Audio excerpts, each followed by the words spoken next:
Subhanallah, Mohammed, meilleur des hommes. Et vous les femmes, parlez quand on vous sonne. Un vendredi, dans un moment de détente, j'ai ouvert le Coran et des pensées dissonantes. Les hadiths, le fiqh, une confession totale. Ai-je bien lu le message, mais c'est vraiment halal. Battre les femmes, tuer les mécréants, poursuivre les apostats, endoctriner les enfants, convertir les gens du livre, dire Mashallah. Mais c'est quoi tout ça? Iblis en moi que là. Bismillah, Allah est grand. Attention à vous les mécréants. Subhanallah, Mohammed, meilleur des hommes. Et vous les femmes, parlez quand on vous sonne. Épouser des fillettes, dénoncer un frère, encourager l'esclavage, tout ça, ils en sont fiers.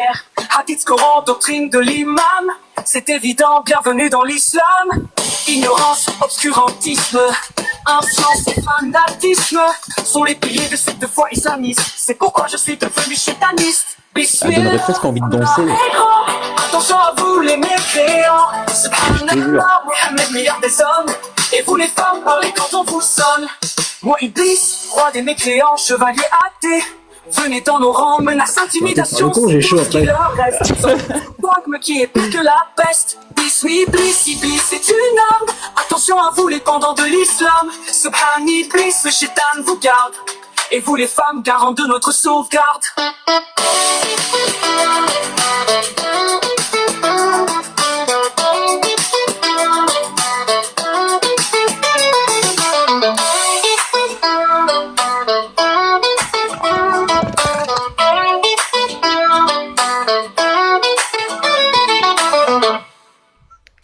Un vendredi, dans un moment de détente, j'ai ouvert le Coran et des pensées dissonantes. Les hadiths, le fiqh, une confusion totale. Ai-je bien lu le message, mais c'est vraiment halal. Battre les femmes, tuer les mécréants, suivre les apostats, endoctriner les enfants, convertir les gens du livre de Mashallah. Mais c'est quoi tout ça? Iblis en moi de là. Bismillah, Allah est grand. Attention à vous les mécréants. Subhanallah, Mohammed, meilleur des hommes. Et vous les femmes, parlez quand on vous sonne. C'est beau l'islam quand même. Ouais, c'est clair.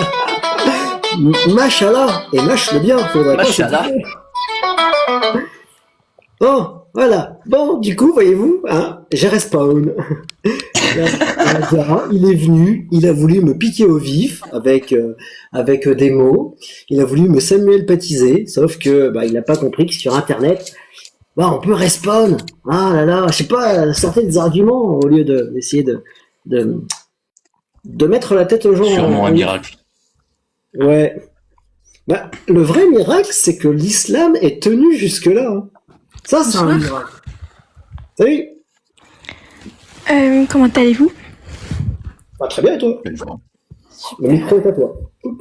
Je voulais simplement savoir, c'était quoi la motivation de votre intervention? Est-ce que tu es musulmane sunnite? Oui. Est-ce que tu as lu ce bouquin-là, le machin qui est en rouge, là, côté sur le côté? Oui. Combien de fois? Je le lis une fois par mois. Oh, bien. C'est quoi ta sourate préférée de plus de 20 versets?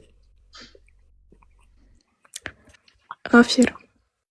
Comment? Rafir. Rafir, c'est laquelle, la sourate combien? Alors, le numéro, je sais pas. Ouais, Rafir. Non, c'est les gens lisent pas beaucoup. C'est le pardonneur, si vous voulez. Le pardonneur, c'est la sourate. Il faut que je cherche. Moi, j'ai les numéros.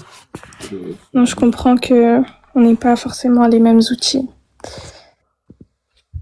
Tommy a beaucoup d'outils. Ouais, quand tu comprends pas quand tu prends le pardonneur, si je cherche ça comme numéro, comme nom de sourate, je vais l'avoir partout parce que là, non mais je vais vous trouver ça rapidement, vous inquiétez pas, j'ai le. En fait, quand tu comprends pas un verset, comment tu fais? Il y a un verset qui dit, celui-là, vous n'allez pas trop le comprendre.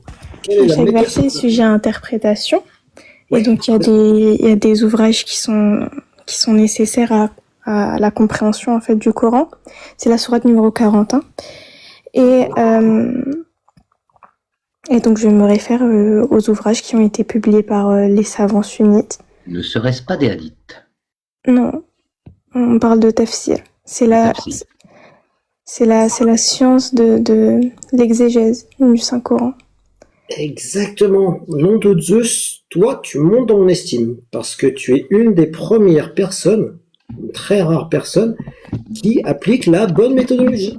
Quand on ne sait pas, on va lire Tafsir. Mais du coup, tiens, vu que tu es une femme, apparemment, qu'est-ce que tu penses, toi, de la sourate 4, verset 34? Et pas le troisième élément, hein, le premier déjà. Mais alors, ça c'est quelque chose qui revient assez régulièrement. J'aimerais savoir pourquoi en fait ça vous pose problème. Qu'est-ce que je pense moi de la sourate 4 verset 34? Est-ce que vous voulez qu'on lise le verset ensemble? Ouais, vas-y. Alors, Après, on va lire Tafsir d'Ibn Kathir. Ça, c'est intéressant. alors le tafsir d'Ibn Kathir, il est très détaillé et c'est pas quelque chose qui va, en fait c'est un tafsir qui va être exotérique. D'accord? Ésotérique. Oui. C'est Ésotérique, non? Ou exotérique? exotérique, c'est-à-dire qu'en fait, c'est des éléments qui sont bruts. Après, moi, j'ai pas forcément regardé le tafsir de ce verset-là en particulier parce que c'est pas que ça m'intéresse pas, mais c'est que ça te concerne tout particulièrement. ça me concerne tout particulièrement, mais en fait, ma religion, moi, elle m'enseigne l'unicité divine et c'est ça en quoi j'ai foi et c'est surtout en fait l'essentiel de la religion, c'est pas des détails ou des mauvaises interprétations malveillantes, si je peux me permettre. Excusez-moi. Hein. Mais je pense que en fait l'essentiel c'est que le matin quand je me réveille, je sais pourquoi est-ce que je suis là, je sais d'où est-ce que je viens et je sais d'où est-ce que je vais. Et je vis avec cette pleine certitude là et cet apaisement intérieur.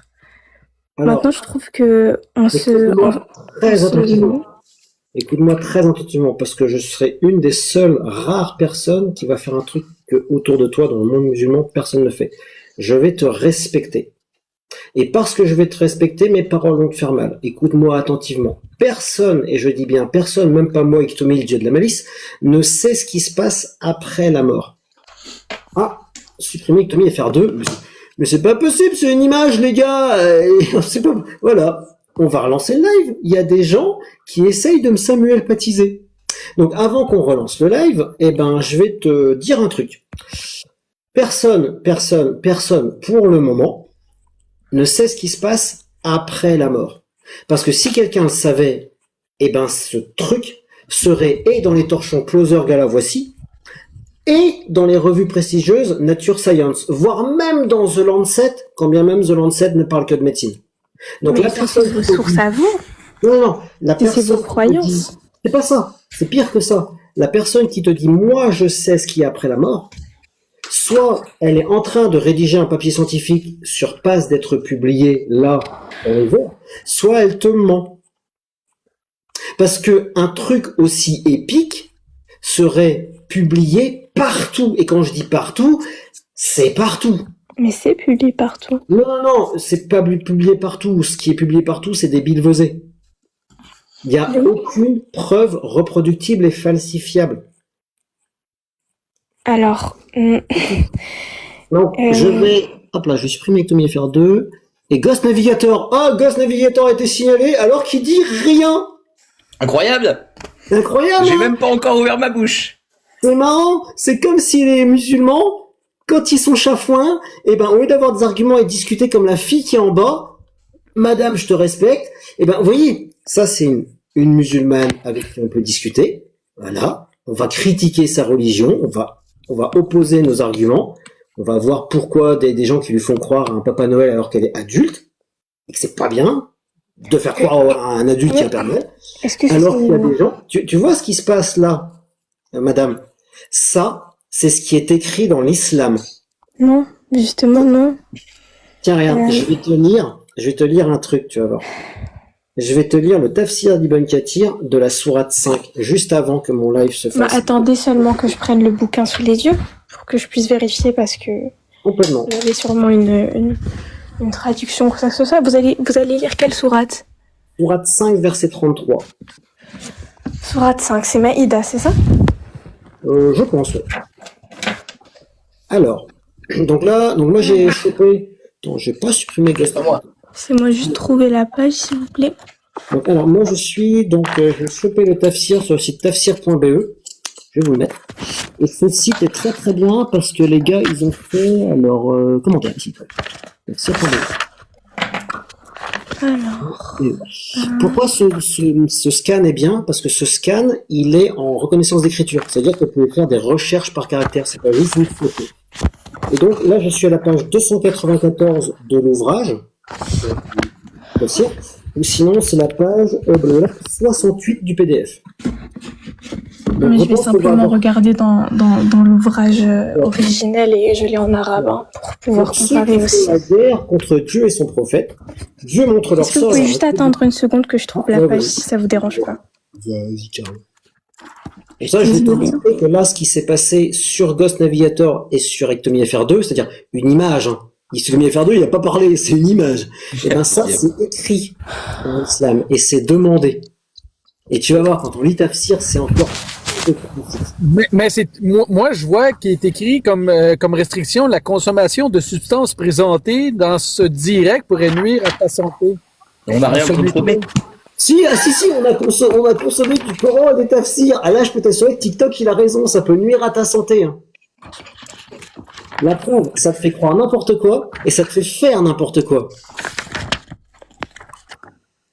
Quand tes parents... Si c'est TikTok qui le dit, c'est vrai. Hein. Ah ouais. Bah, en même temps, le nombre de fois où je me suis fait strike mon live juste parce que je lisais le Coran ou le tafsir, alors qu'on était trois, hein. On était trois sur le live, donc il n'y avait pas de gens pour venir striker, hein. Donc, ouais. Donc quand t'as trouvé la page, C'est bon. Cool. Donc t'as peut-être la même chose que moi. Donc moi j'ai, Vous pouvez d'abord lire le verset. ouais. Bah, le verset est inclus dans le tafsir, tu vas voir. Donc pour ceux qui font la guerre contre Dieu et son messager, et son prophète plutôt, Dieu montre leur sort et leur rétribution en disant, ouvrez les guillemets, donc là c'est le verset qui va lire, ouvrez les guillemets, ceux qui sont en lutte ouverte contre Allah et son prophète, et qui sur terre jettent la discorde, méritent d'être mis à pragmatisation, vous avez compris, ou d'être crucifiés, ou d'avoir une main et un pied coupés en sens inverse, ou encore d'être bannis. Fin de citation, fermez les guillemets. Cette lutte consiste à mécroire, à détrousser les voyageurs, à semer la panique entre les gens qui empruntent un chemin, à exercer la violence sur terre, y semer la discorde et la corruption. Même quelques-uns des oulémas, dont Saïd Ben al-Moussaïb, j'espère que je prononce bien, ont considéré que le fait d'imposer une taxe illégale ou d'accepter un pot de vin est aussi une corruption. Donc là, ici, on a une liste de, quand cette personne fait ça, tu tarte ta gueule à la récré. Et le tarte ta gueule à la récré, c'est donc, être mis à pragmatisation, être crucifié, ou avoir une main et un pied coupés en sens inverse, ou être banni du pays. Il faut savoir qu'à cette époque-là, être banni de sa communauté, c'était équivalent à une peine de pragmatisation, parce que déjà, dans cette région-là, être tout seul, c'est pas facile, et quand tu rencontrais une autre communauté, et qu'on disait, mais qu'est-ce que tu fais tout seul, j'ai été banni, en général, on t'acceptait pas trop. Un peu comme chez nous, les autochtones. Quand t'es banni de ton village, ça pue un peu pour tes fesses. Et là, donc, on a une liste de points qui font que, si tu fais ces points-là, on t'applique ça comme peine. Et le premier des points, c'est pas du genre avoir pragmatisé quelqu'un, avoir détroussé une personne, avoir fait quelque chose de vraiment mauvais. Cette lutte consiste à mécroire. Donc si tu mécrois, tu es en lutte contre Allah et son messager. Mais c'est pas ça. Non, mais là, c'est votre interprétation. Non, je lis un texte. Je vais le relire. C'est votre interprétation parce que c'est complètement, c'est à l'oxymore des fondamentaux de l'islam directement. Je vais relire le texte. Pour ceux qui font la guerre contre Allah contre Dieu et son prophète. Dieu Et vous êtes au courant que, est-ce que je peux me permettre de rebondir? Je vais finir le truc. D'accord, allez-y. Écoute bien. Là, j'interprète même pas, je lis un texte. Donc, pour ceux qui font la guerre contre Dieu et contre son prophète, Dieu montre leur sort et leur rétribution en disant, ouvrez les guillemets, donc là c'est le verset, ceux qui sont en lutte ouverte contre Allah et son prophète, qui sur terre jettent la discorde, méritent d'être mis à pragmatisation, ou d'être crucifiés, ou d'avoir une main et un pied coupés en sens inverse, ou encore d'être bannis. Fin de citation. Cette lutte, donc ceux qui sont en lutte contre Allah et son messager, donc cette lutte consiste à mécroire, détrousser les voyageurs, blablabla. Blablabla. Le premier point, c'est mécroire. Si tu mécrois, tu es en lutte contre Allah. Parce que c'est marqué, cette lutte consiste à mécroire, et après t'as d'autres points. Oui, mais c'est pas le seul point. Pourquoi est-ce que vous vous concentrez sur un point? Comme moi, mécroit. Oui, mais vous mécroyez bien.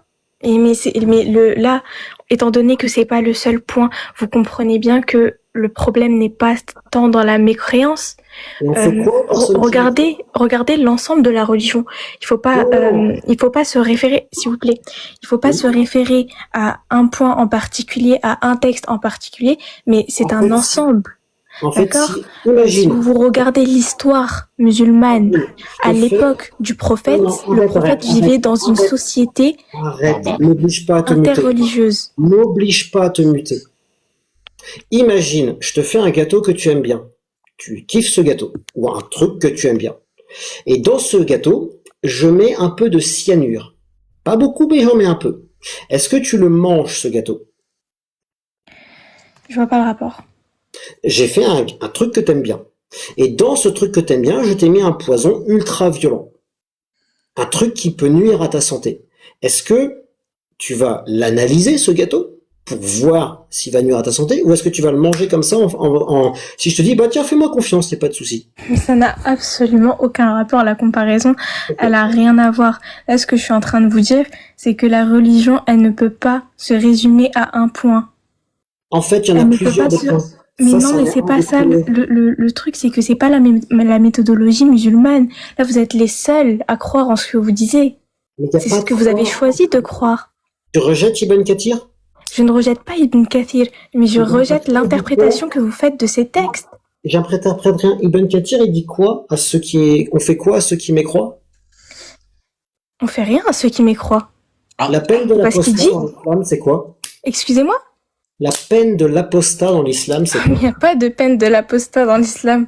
Alors, apparemment, tu es arabophone, c'est ça? Oui, Ok. Men bendaladinahu farktulu. Ça veut Wow. dire quoi? excusez-moi, est-ce que vous pouvez répéter?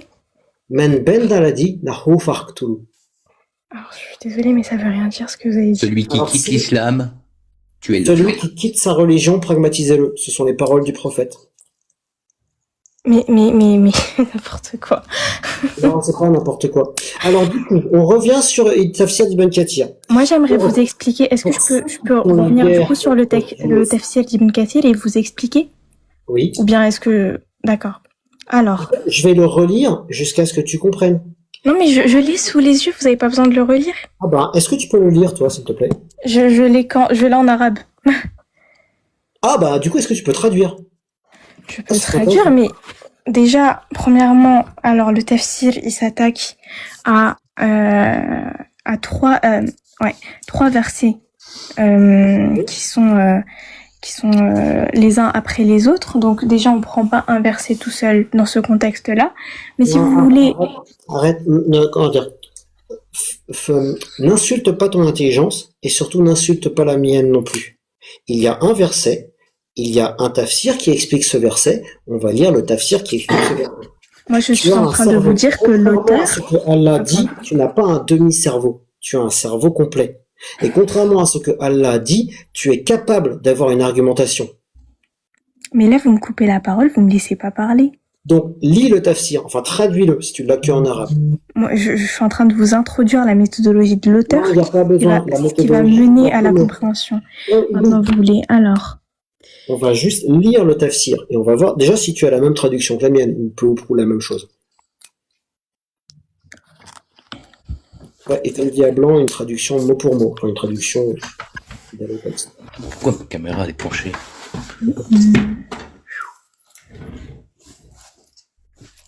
Et après cette traduction, on va. Attends, je vais essayer de faire sauter la fonction. Tester, oui.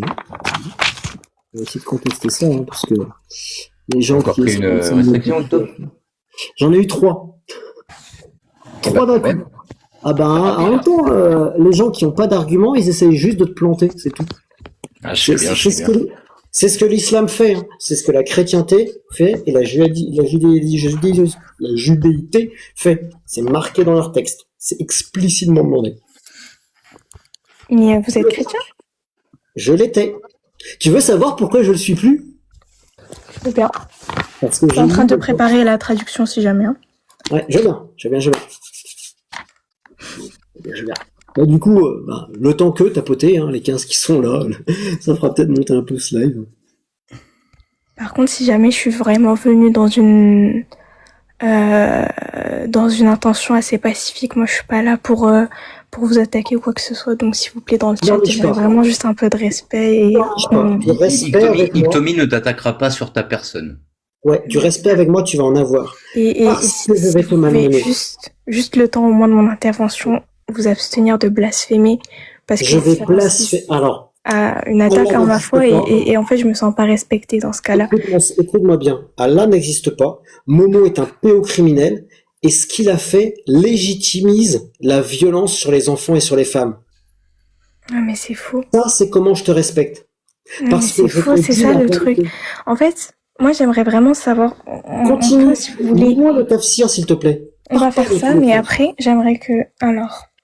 On va lire le tafsir et ensuite on va étudier un peu des éléments de la sourate 434, la sourate des femmes qui commence par ô homme.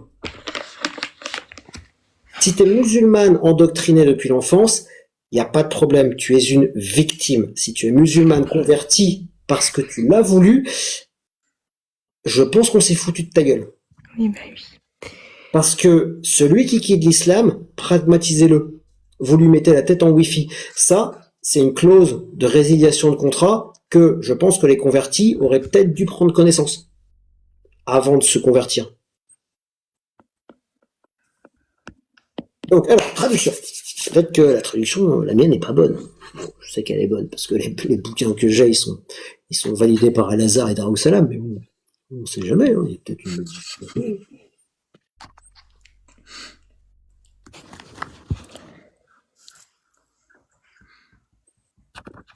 Je suis toujours très triste de voir une femme qui défend ce dogme.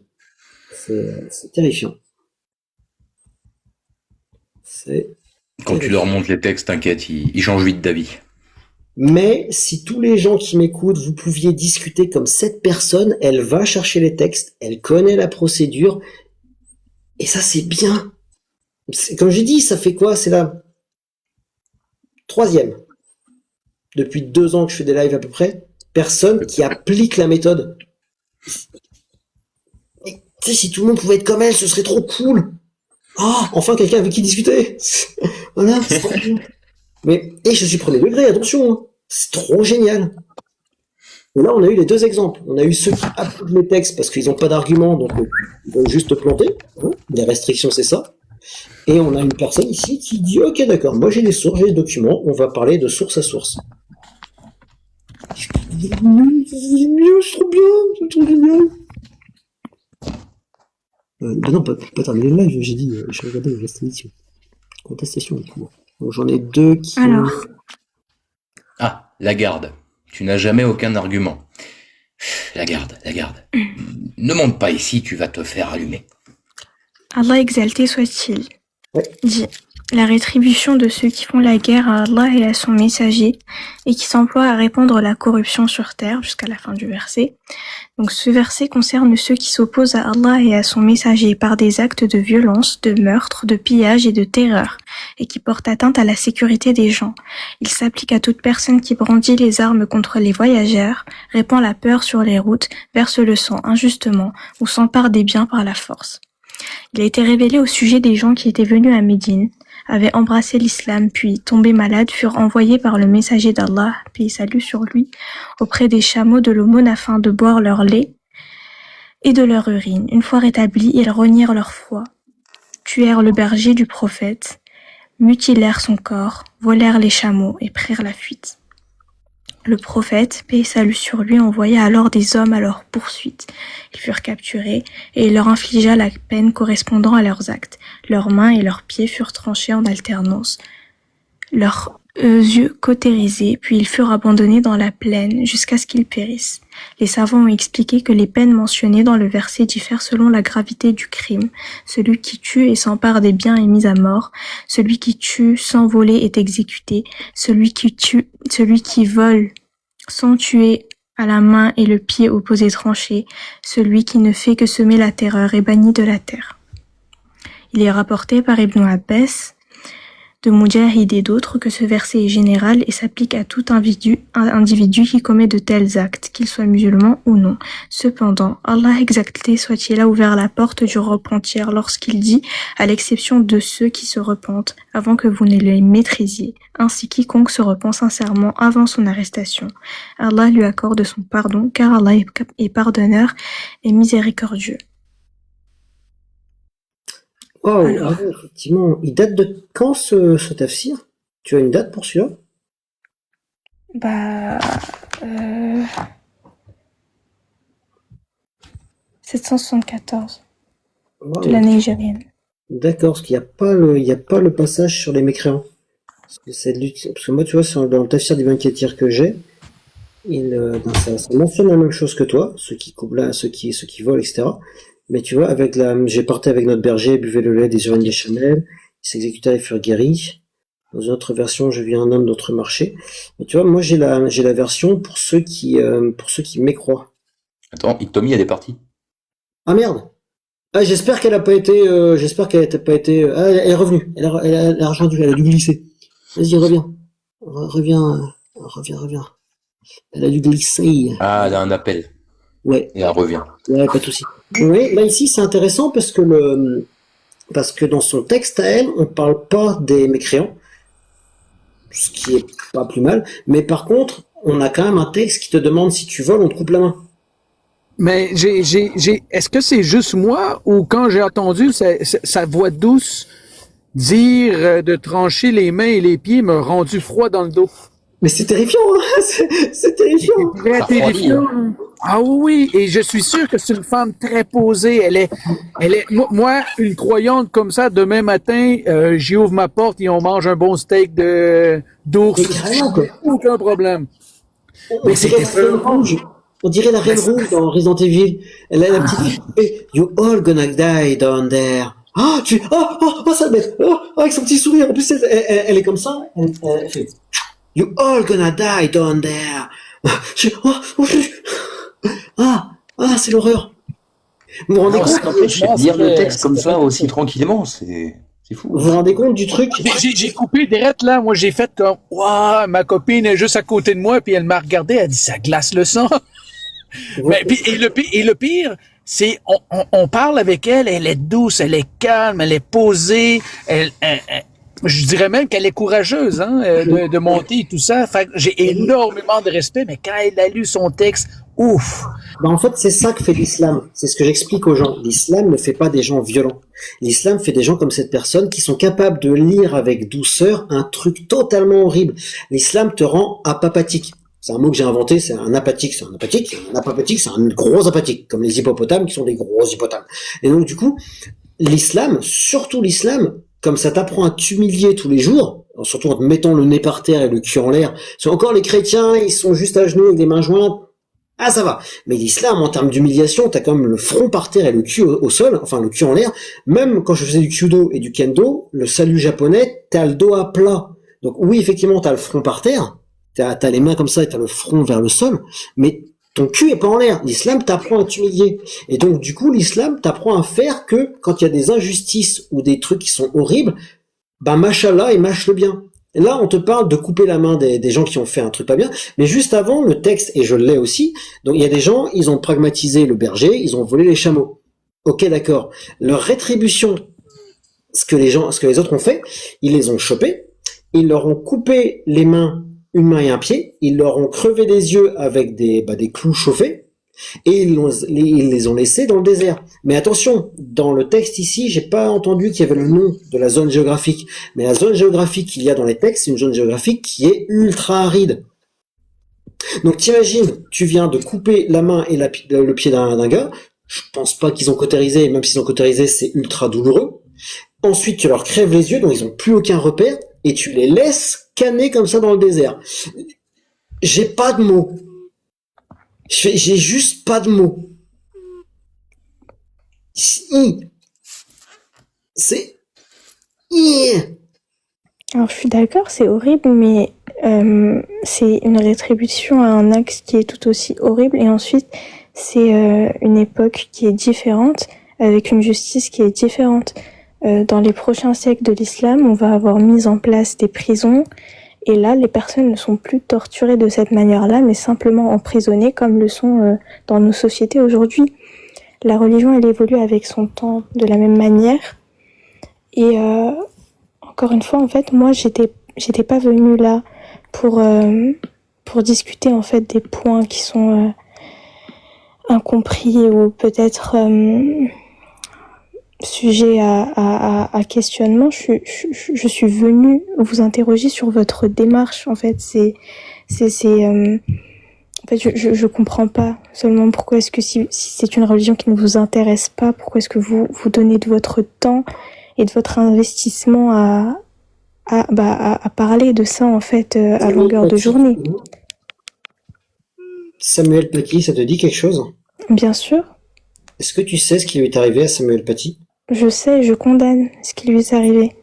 C'est pas parce qu'il y a des personnes qui sont... Avec quel texte islamique tu peux condamner ce qui est arrivé avec Samuel Paty? Excusez-moi? Avec quel texte islamique du Coran tu peux condamner ce qui est arrivé à Samuel Paty? Lorsque Dieu dit Man qatala nafsan kalladhi qatala an-nasa jami'a, celui qui a tué un homme est semblable à celui qui a tué les gens au complet.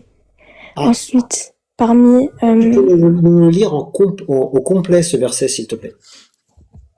Bien sûr, je peux.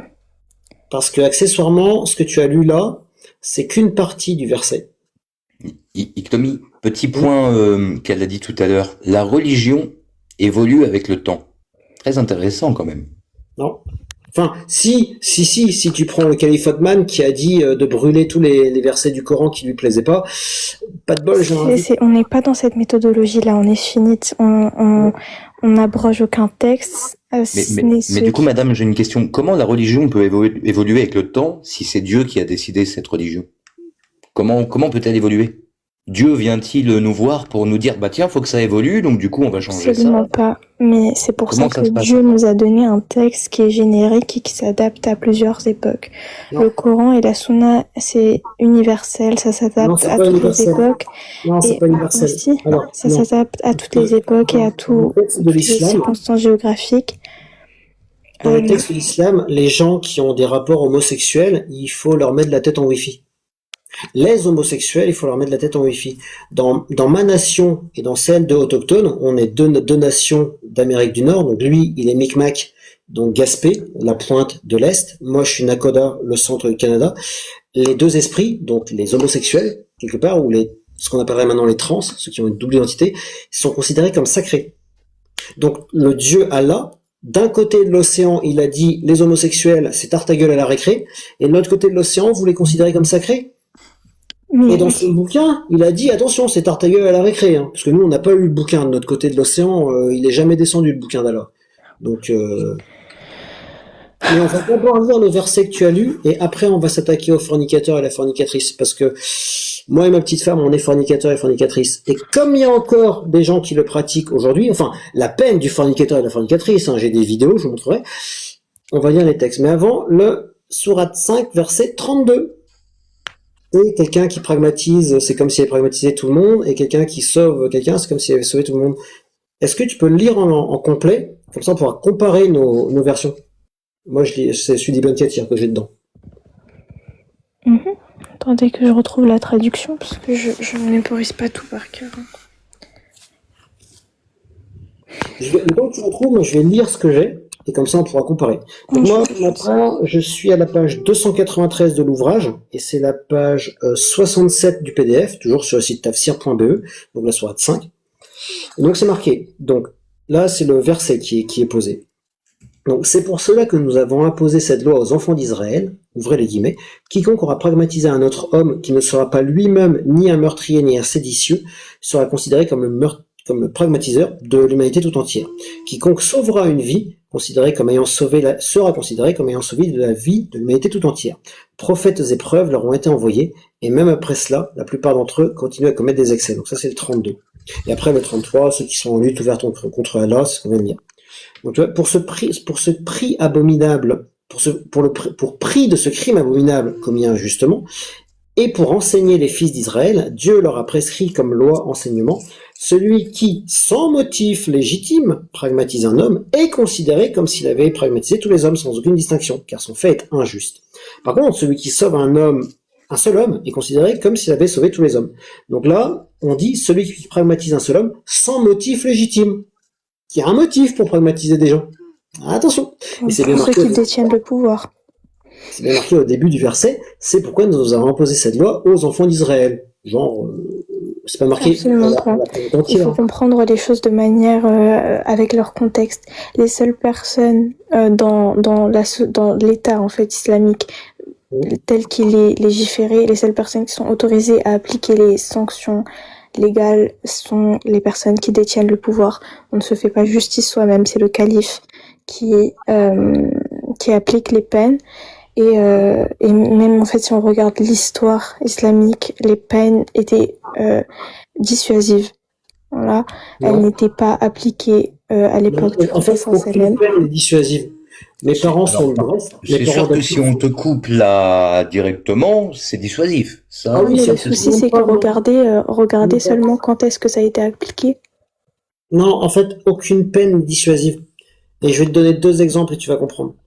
Nous, en Bretagne, on a eu le bagne de Brest. Quand il a été construit, c'était un établissement de luxe. Littéralement, c'était la prison la plus exemplaire et avec les technologies les plus épiques de leur époque. Il y avait des systèmes d'égout, les cellules étaient propres. Enfin, c'était une prison propre. Aussi propre que ça pouvait être à l'époque des prisons. Il a été tellement surpeuplé. Et pourtant, le bagne, c'est quelque chose d'horrible. Tu deviens le moteur d'un bateau. Et pourtant, ça n'a pas empêché les gens de commettre des excès. On le voit même actuellement pour les tigres du Bengale et les tigres blancs. Quiconque en Inde est trouvé en train de braconner un tigre de cette espèce-là est directement pragmatisé sur place par les autorités. Il y a 0 négociation. Et pourtant, il y a encore du braconnage. Pourquoi ? Parce que ce genre de tigre-là se revend turbo cher. Et comme les gens qui le font, ce braconnage, sont littéralement en train de crever la dalle, ils sont déjà en train de mourir. Donc ils ont 2 choix. Soit ils continuent à mourir, mais ça va arriver très très vite. Soit, si on les chope, il faut encore qu'on les chope, ils ont un moyen de se faire assez d'argent pour toute une vie. Littéralement, ils ont c'est comme si on leur donnait un salaire pour littéralement plus qu'une vie. Donc ces gens-là, ils savent que s'ils se font choper, ils vont rencontrer un terrain favorable à un décès prématuré. Mais comme il faut déjà qu'ils se fassent choper, il faut que la peine soit appliquée. Bref, et ben face à la misère dans laquelle ils sont, ils le font quand même. Et pourtant, la peine est ultra dissuasive. C'est la pragmatisation aux États-Unis. Mais là, quand je parle de peine dissuasive, je parle du fait qu'elle n'est pas appliquée. Mais si elle est appliquée, au contraire. Dans la majorité des cas, lors du vivant du prophète, lorsque les gens venaient se rendre et dire au prophète j'ai commis tel péché, j'ai commis tel crime, et refusaient d'appliquer la peine, et il leur préconisait le repentir tout simplement. C'est la philosophie de l'islam, et après vous croyez ce que vous voulez. Vous voyez, genre moi c'est ce. Excusez-moi. Je lis des textes. Donc, est-ce que tu peux lire, toi, le verset Sourate 5, verset 32, si tu as réussi à le traduire? C'est la même traduction. Ah, cool. Donc, du coup, pragmatiser quelqu'un qui n'est pas un meurtrier ou un séditieux, c'est bien ou c'est pas bien? Si c'est un séditieux, par exemple. Mais, c'est quoi un séditieux? Excusez-moi, je ne sais pas. Quelqu'un qui fait de la sédition, qui lutte, donc soit par ses paroles ou par ses actes, contre le pouvoir en place. Tiens, Charlie Hebdo, par exemple, sont des séditieux par rapport au gouvernement français. Oui, mais ça, c'est pas puni par la peine de loi, par la peine de mort. Ben, alors, j'aurais une question, chère dame. Je suis honoré de votre présence. Avec plaisir. Par contre, est-ce que ça veut dire que ce qui se passe en Iran en ce moment, c'est pas des bons croyants? Mais c'est pas parce que je suis musulmane que je soutiens le régime en place par l'Iran. Alors je vous adore encore plus, chère dame. Je vous adore encore plus. Ouais. Ah ben moi, comme j'ai dit à Ekomi tantôt, moi des croyantes comme vous, demain matin ma porte est grande ouverte et on va vous offrir un grand steak d'ours. Aucun problème. Et autochtone, moi je veux bien le steak d'ours, même si je suis pas croyant. Écoutez, si halal, ce sera avec plaisir. Ah, sérieusement, je crois que tous les trois, on peut dire ça. Demain matin, une personne comme vous, pas aucun problème. La porte sera toujours ouverte. Et on va Je dis voir ça un avec autre point. plaisir. Admettons, parce que moi, ça me concerne, moi et ma petite femme, on est fornicateur. Ça fait 5 ans qu'on fornique parce que, comment dire, après un AVC qui a été donné par Allah, hein, machallah, c'est trop bien. Après un AVC, dans un couple, on a autre chose à faire que s'occuper d'un mariage. On a un tout petit peu autre chose à faire. Il y a comment dire, En fait, dans tous les cas, si je peux me permettre, la Ouais. législation musulmane ne s'applique pas à vous étant donné que vous n'êtes pas croyant. Imaginons qu'on soit dans un pays, enfin dans un monde où tout le califat domine la terre. C'est Bah, la si première le terre. califat dominait la terre et qu'il appliquait la charia telle qu'elle a été révélée, vous ne Ouais. serez toujours pas concerné étant donné que vous n'êtes pas musulman. Mais alors, un petit Alors, animiste comme moi, est-ce que je serais concerné? Si le califat s'applique, ça s'applique aussi à nous, hein, parce qu'on est Non, quand même- absolument pas. À Si on l'époque du était prophète musulman, sallam, on lorsque le aurait- prophète était à Médine et qu'il y avait une communauté juive à Médine, la communauté juive avait son propre tribunal. La communauté chrétienne avait son propre tribunal. Bon, ok, d'accord. On va jouer comme ça. On est musulman, no stress, no panique, on fait de la fornication. Tu sais la peine qui est appliquée aux fornicateurs et fornicatrices? Je sais la peine qui est appliquée aux fornicateurs et aux fornicatrices et je sais aussi que du temps des compagnons et du temps du prophète, elle n'a jamais été appliquée et que toutes les personnes qui ont été... Déjà, premièrement, en fait, Est-ce que la tu peux- peine est-ce que tu peux s'applique. dire à voix haute qu'est-ce qu'on fait aux fornicateurs et fornicatrices? Il me semble que ce qui est révélé, c'est des coups de fouet. J'ai pas le nombre exact, mais bon, Il y en a 100. Et donc tu dis que de l'époque du prophète, ça n'a jamais été fait. Et Ça n'a si je jamais te été disais fait, que dans en notre fait. époque à nous, c'est fait, c'est pratiqué. Pardon? Si je te disais que de notre époque à nous, c'est fait, c'est pratiqué, et que même j'ai des vidéos en couleur. Mais c'est une mauvaise compréhension de la religion. Les hommes n'utilisent pas les outils de la bonne manière et ça, c'est pas ok. Tu peux nous dire les versets sur Maintenant, les ce que je vous fornicateurs et dis, fornicatrices? maintenant, ce que je vous dis, c'est que pour que la peine soit appliquée, il faut qu'il y ait 4 témoins. Non, c'est des conneries, ça. Bah si. Non, c'est des conneries, ça. Eh ben, Imagine, en fait, le truc, c'est que la législation, elle s'applique pas comme ça. Non. Il faut qu'il y ait 4 témoins. Alors, allez trouver ça. 4 témoins pour un acte sexuel et ensuite venez demander. on n'a pas besoin de ça. La personne qui t'a dit ça t'a pris pour une idiote. En plus, t'es une femme. Mon Dieu, mais. La personne, écoute-moi bien, la C'est la personne lé- qui t'a Excusez-moi, je connais ma religion, c'est la législation divine, il y a une La personne qui jurisprudence. t'a dit ça, qu'il faut 4 témoins, t'as pris pour une idiote. Imagine, tu es avec ton petit copain, vous avez fait zigouni pinou pinette, tu tombes enceinte. Au bout de 7-8 mois, il se passe quoi au niveau de ton bas-ventre? Même pire, au bout de 12 mois, il s'est passé quoi? Ça fait quoi au 9e mois? Mais dans tous les cas, comment est-ce que on est censé prouver que cette grossesse-là, elle est le fruit d'une fornication? Mais vous êtes pas mariés et tu viens de mettre un bébé. Mais il n'y a pas écrit le nom du père sur la tête de l'enfant. Bah, on s'en fout, tu prendras des coups de fouet quand même. Absolument pas. Vous Pas êtes pas selon, mariés. pas selon la jurisprudence musulmane telle qu'elle a été révélée. Vous n'êtes pas mariés. Tu La viens seule mettre un bébé au monde. la seule chose qui s'applique à ce cas, c'est le fait que l'homme, s'il est reconnu, perd tous ses droits sur l'enfant. Non, il prend des coups de fouet aussi. Non. Alors, C'est pas ce qui est révélé, c'est pas ce qui est légiféré. on va lire le texte de gens qui n'ont pas bien compris le Coran. Donc, je suis sur lapresse.ca. Oh, tiens, c'est un truc canadien. 100 coups de fouet pour la femme adultère, 15 pour l'homme. Donc, publié le 13 janvier 2022. Ça va, c'est pas trop truc. Une Indonésienne a été fouettée 100 fois pour adultère jeudi dans la province conservatrice de Aceh. Je peux pas mettre le D apostrophe, c'est sinon TikTok, voilà. La seule région d'Indonésie qui applique la loi islamique de la charia. Tandis que son partenaire, qui a rejeté les accusations, n'a reçu que 15 coups de fouet. Le tribunal a prononcé une peine plus lourde pour la femme, car cette dernière a avoué aux enquêteurs avoir trompé son mari, déclare Ivan Najar Alvi, le chef de la division des enquêtes générales du bureau du procureur. A contrario, les juges n'ont pas cru pouvoir condamner son compagnon, pourtant lui aussi marié à une peine aussi sévère. Ouvrez le guillemets, pendant le procès, il n'a rien admis. Il a rejeté toutes les accusations, ainsi, entre parenthèses les juges, fermez la parenthèse, ne sont pas en mesure de prouver sa culpabilité, fermez les guillemets, a fait savoir Monsieur Alavi aux journalistes après la flagellation publique des contrevenants. En guise de châtiment alternatif, il a été reconnu coupable d'avoir, ouvrez les guillemets, montré des signes d'affection à une autre femme que son épouse, fermez les guillemets. Le couple avait été surpris par des habitants de la région dans une plantation d'huile de palme en 2018. Flagellée, la femme a eu du mal à supporter la douleur. Son supplice a été brièvement interrompu, a constaté la journaliste de l'AFP. Ce même jour, un autre homme reconnu coupable, après c'est un autre truc. Donc vous voyez, il y a une dame en tout cas qui a été fouettée parce qu'elle a fait zigouni pinoupinette avec pas son mari. Mais dans ce cas-là, c'est le gouvernement du pays dans lequel elle est qu'il faut condamner et pas la religion. Je vois pas en quoi est-ce que moi, aujourd'hui, française, est-ce que je devrais être interrogée sur ce qui se passe en Indonésie? Je suis pas indonésienne. Le sort des Indonésiennes qui subissent des tortures comme ça ne t'importe donc pas? Mais c'est désolant, mais c'est pas à moi de répondre de ces faits. Le conflit israélo-palestinien, t'es pour qui dans cette histoire? Excusez-moi. Tu penses quoi du conflit israélo-palestinien?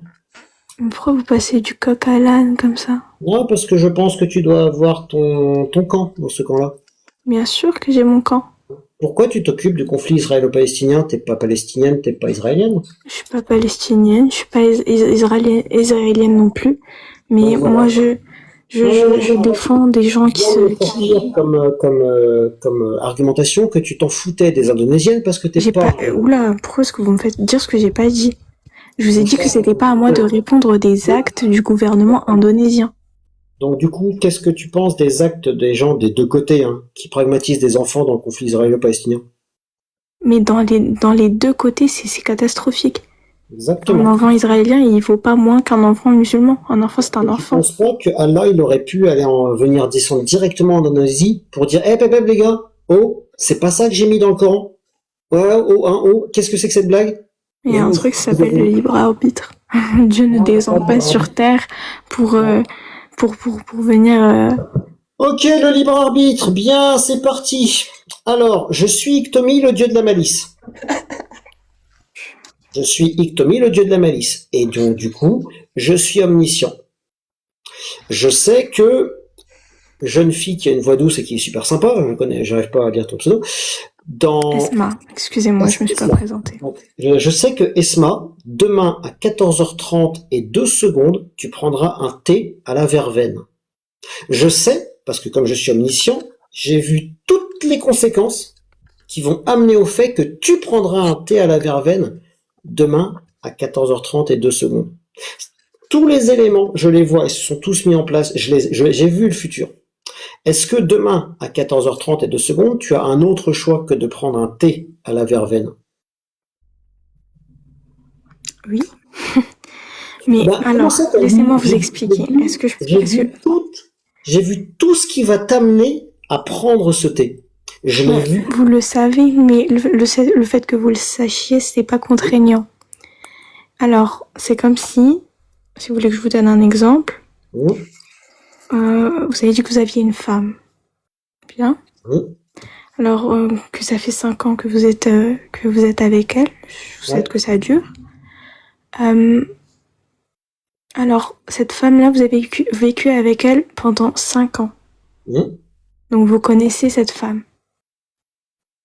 Vous connaissez ses réactions, vous connaissez ses habitudes, vous connaissez ce qu'elle aime pas. Vous connaissez cette femme, vous avez vécu avec elle. Très bien. Alors, vous allez mettre devant elle un chocolat à la pistache et un chocolat praliné. Vous savez, étant donné que c'est votre femme et que vous avez vécu avec elle, vous savez que son chocolat préféré, c'est le chocolat à la pistache et qu'elle n'aime pas le chocolat praliné. Elle n'aime pas ça. Ok ?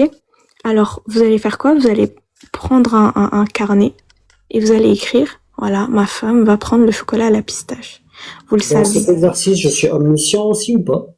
Je vous donne un exemple. Non, dans cet exercice, est-ce que je suis omniscient ou pas? Vous connaissez. Non, c'est pas pareil. Dans cet exercice, est-ce que je peux voir l'avenir ou pas? En fait, avoir connaissance de l'avenir, ce n'est pas voir l'avenir. Ok. Dans cet exercice, est-ce que j'ai connaissance de l'avenir de manière infaillible, je me trompe jamais, ou pas? Oui. Ok. Mais j'ai même pas terminé. Alors, votre femme va prendre le chocolat à la pistache. Et vous avez écrit qu'elle allait prendre le chocolat à la pistache. Pourtant, personne lui a forcé la main. Elle avait le choix si elle avait voulu se dire « Ah, Non, elle bon, n'a pas et le tiens, choix. ici, je goûtais le praliné aujourd'hui. Non, elle n'a pas le choix. Vous venez de le dire. Je vois le futur et j'ai vu tous les éléments qui vont l'amener à prendre ce chocolat à la pistache. » Vous l'avez vu, mais ça reste son choix. Non, il n'y a pas de choix. Elle aurait pu C'est ça, vous choisir comprenez pas. autre chose. Seulement, L'homme- étant donné que vous saviez que c'était pas possible, parce qu'elle ne le voudrait pas, vous avez su à ce moment-là qu'elle n'aurait pas voulu ça. C'est pire que ça, en fait. Vous n'avez pas à comprendre le concept de l'omniscience.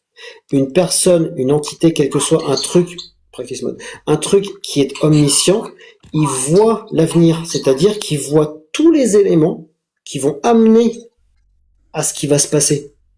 Donc, comme il les a vus, il sait ce qui va se passer. Il peut pas en être autrement.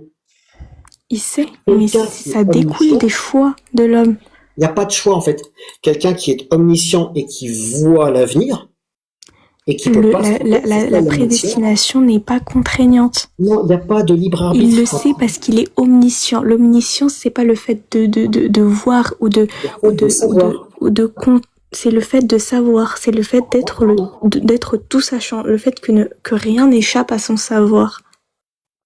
Oui, c'est ça l'omniscience. Mais ça veut pas dire, Dieu a choisi de laisser à l'homme un libre arbitre. Moi, aujourd'hui, je choisis d'être là et de vous parler. J'aurais pu faire autre chose. Mais Dieu savait que, à ce moment-là, j'ai décidé de prendre mon téléphone et d'intervenir sur ce live. Il le savait parce qu'il me connaît et qu'il sait ce qui se passe dans ma tête, tout simplement. Mais il ne m'a pas obligé à le faire. Je n'arrive pas à expliquer ce qu'est l'omniscience. Je pense il doit me manquer du vocabulaire. J'arrive pas à vous faire comprendre que l'omniscience, c'est la capacité de voir l'avenir. Tu as vu. C'est pas la capacité de voir l'avenir, c'est la capacité de savoir. Voilà, de savoir ce qui va se passer. Tu sais ce qui va se passer. Oui. Donc, tu sais, par exemple, que Autochtone, demain, à 14h30, va prendre un thé à la verveine. Tu sais qu'il va le prendre, ce thé. Oui. Et comme tu le sais, il n'y a pas d'autre choix. Tu sais, et comme ce don est infaillible, attention. Mais c'est pas parce que tu le sais, que c'est pas le choix de Autochtone. Non, l'omniscience, c'est un don qui est infaillible. Quand tu dis que quelqu'un va faire cette chose dans ce futur, tu peux juste pas te tromper. Sinon, c'est pas de l'omniscience. L'omniscience vient avec le fait que ce que tu as vu, ce que tu connais, c'est ce qui va se passer. Il peut pas se passer autrement parce que tu l'as vu. C'est ce que je dis. Tu as déjà vu toutes les conséquences qui vont amener à l'action. Tu as vu tout ce qui va se passer. Oui, donc, mais ça va pas à l'encontre. En fait, je vois pas en quoi est-ce que vous avez du mal à comprendre le fait que ça nous laisse pas de libre arbitre. Parce qu'en fait, quand une personne connaît ce qui va se passer, tu connais le futur de Autochtone. Tu sais que tu connais, tu as vu tout ce qui va l'amener, tu sais à quelle heure il va se coucher, quand il va dormir, quand est-ce qu'il va se lever, et tout ce qui va l'amener à prendre ce thé à la verveine.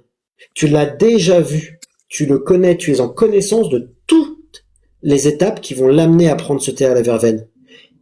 Par conséquent, et comme l'omniscience vient avec le fait que tu ne te trompes jamais, ce que tu connais est juste indéfectible, Autochtone n'a pas d'autre choix que de prendre ce thé à la verveine, sinon tu te serais trompé. Et l'omniscience t'interdit de te tromper. Mais en fait, non. C'est pas ça. L'omniscience fait que tu ne te trompes pas par nature. Mais est-ce que tu peux te tromper en étant omniscient ? Excuse-moi ? Est-ce que tu peux te tromper en étant omniscient ? Non, Dieu ne se trompe pas car il est omniscient. Mais son omniscience n'est pas contraignante. En fait. Dieu dit que demain à 14h30, il est omniscient. Dieu dit, Autochtone va prendre un thé à la verveine à 14h30 demain. Autochtone prendra un thé à la verveine demain à 14h30. Mais ça sera le choix d'Autochtone. Non, en fait, c'est comme ça. Je pense que l'omniscience, tu comprends pas ce que c'est. Mais moi, je pense que c'est vous qui comprenez pas. Tu viens de me dire, un Dieu omniscient ne peut pas se tromper. Un Dieu omniscient ne se trompe pas. Autochtone va prendre un thé à la verveine. Il est sachant, il sait. Exactement. Il sait que demain à 14h30, Autochtone prendra un thé à la verveine. Il sait que Autochtone aura choisi de prendre un thé à la verveine car il est le créateur de Autochtone et qu'il sait que, de par son emploi du temps et de par ses affinités avec le thé à la verveine, il va choisir de prendre un thé à la verveine. Mais c'est pas parce que Dieu le sait que Dieu va obliger Autochtone à prendre ce thé à la verveine. Il aurait pu prendre un thé à la menthe, mais il va choisir le thé à la verveine parce qu'il préfère ça. Et Dieu le sait. Ouais, je pense que j'ai pas assez de vocabulaire pour expliquer le concept de l'omniscience. Je dois pas être assez outillé. En fait, ça marche pas, ce truc. Ça marche pas. Par exemple, Dieu peut se planter? Est-ce qu'il peut construire quelque chose à l'envers? Absolument pas. Pourquoi les yeux des humains sont construits à l'envers? Mais C'est c'est mon pas... domaine de compétence. Donc là, on va arriver dans un domaine que je maîtrise. Excuse-moi? Les yeux des humains sont physiquement foutus à l'envers.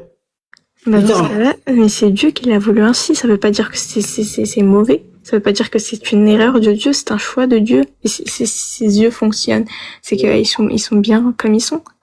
Pourquoi Dieu aurait donné des yeux de poulpe montés à l'endroit et des yeux humains montés à l'envers? Mais c'est le choix de Dieu. Ben, Il ça fait ce marche. qu'il veut. On va pas Ouais, lui mais demander c'est des pas comptes logique. sur la forme qu'il a donnée à nos yeux, quand même. C'est complètement couillon, ça. Un truc parfait qui est monté à l'envers, il n'est pas parfait. Mais qui a dit que l'homme était parfait? Ah bah c'est Allah lui-même qui l'a dit, hein.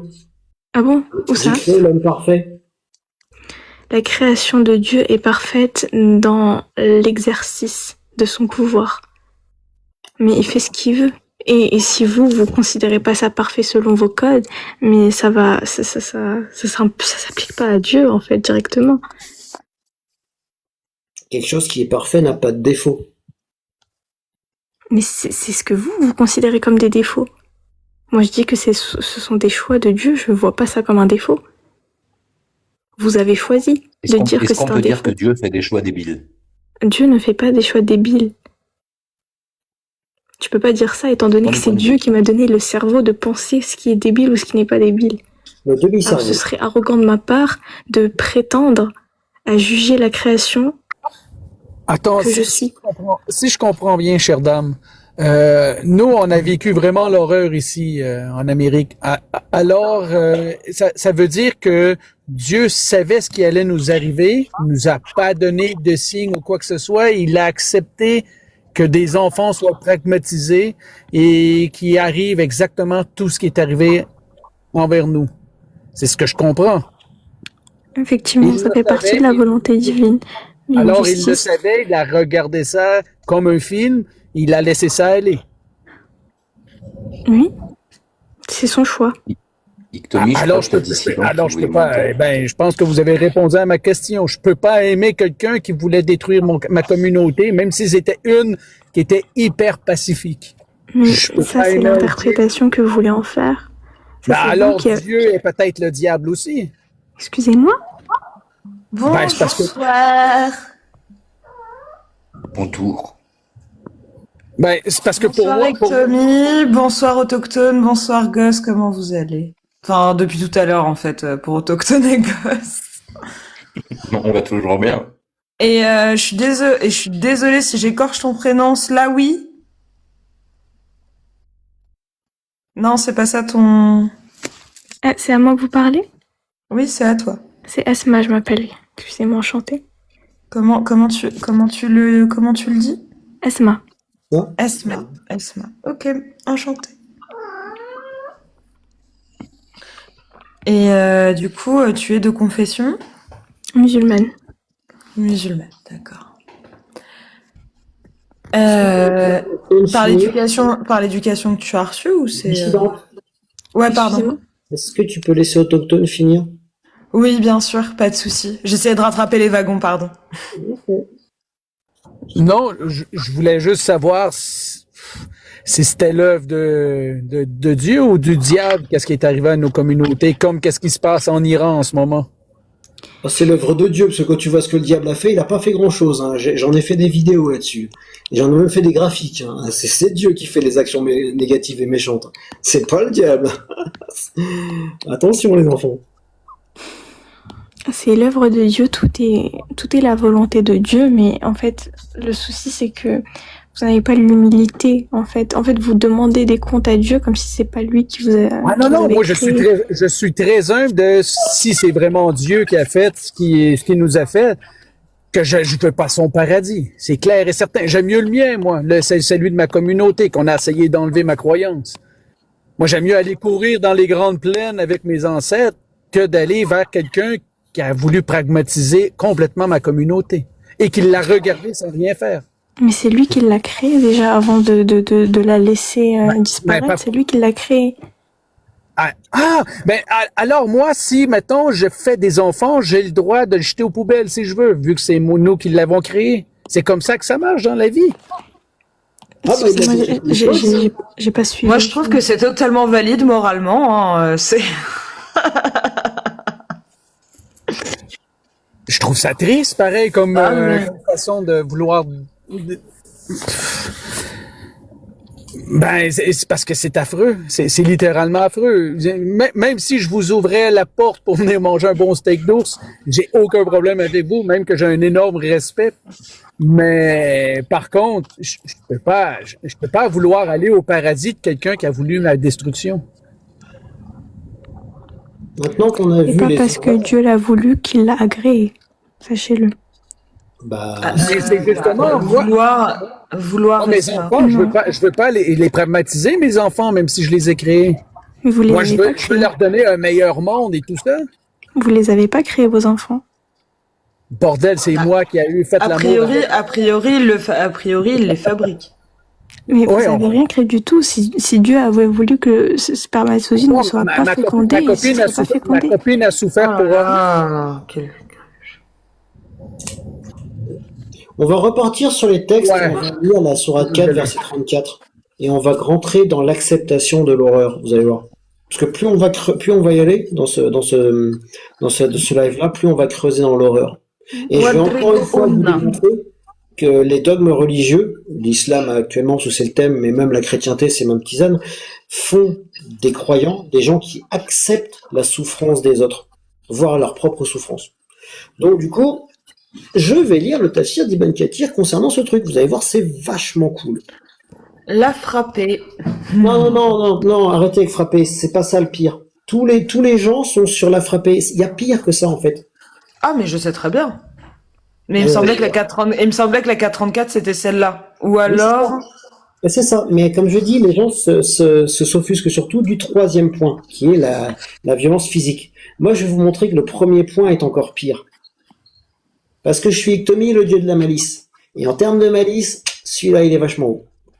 Les hommes ont le pas sur les femmes, par les dons qu'il leur a octroyés. Allah les a élevés au-dessus des femmes. Alors déjà, dans certaines nations autochtones, on est semi-matriarcal, donc certaines poufferaient de rire. Je connais aussi Marie Curie qui poufferait de rire, hein. 2 prix Nobel dans 2 disciplines différentes à une époque où être une femme en sciences. Voilà, bref. C'est à eux qu'il a apporté les charges de la famille.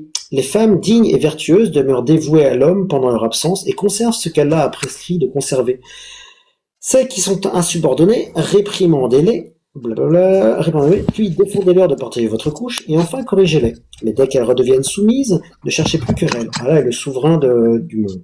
Donc, de par sa création et en vertu de la préférence que Dieu lui a accordée, l'homme a l'autorité sur la femme.